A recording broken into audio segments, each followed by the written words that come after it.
मंडळी, तुम्हाला माहिती आहे का की जसं लोकांना पॉवर हवी असते, पैसा हवा असतो, तशीच लोकांना प्रशंसासुद्धा हवी असते.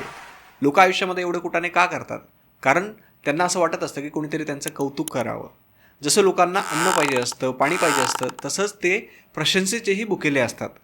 म्हणून जर तुम्ही एखाद्या व्यक्तीला भेटताय तर त्याचं मनापासून कौतुक करा. आणि हाच आपला हाऊ टू विन फ्रेंड्स आणि इन्फ्लुएन्स पीपल या पुस्तकातील 5वा महत्त्वाचा प्रिन्सिपल आहे की give honest and genuine appreciation. तुम्ही या गोष्टीचा विचार केला आहे का की जर समजा आपण एखादी चूक केली तर लोक लगेच तोंडावर आपली चूक बोलून दाखवतात, पण जर आपण एखादं चांगलं काम केलं तर लोकांच्या तोंडून एक चकार शब्दसुद्धा निघत नाही. अनेक रिलेशन्स तर याच्यामुळेच खराब होतात, कारण आपण समोरच्या व्यक्तीला फॉर ग्रांटेड धरतो. त्याने केलेल्या कामाची आपण किंमत करत नाही आणि कौतुक करत नाहीत. म्हणून समोरच्याचं कौतुक करायला कधीही विसरू नका. परंतु एक गोष्ट आणखी लक्षात ठेवा की जर समजा तुम्हाला एखाद्याकडून काम करून घ्यायचं असेल तर त्याची खोटी प्रशंसा अजिबात करू नका, कारण आजकाल लोक खूप जास्त हुशार आहेत.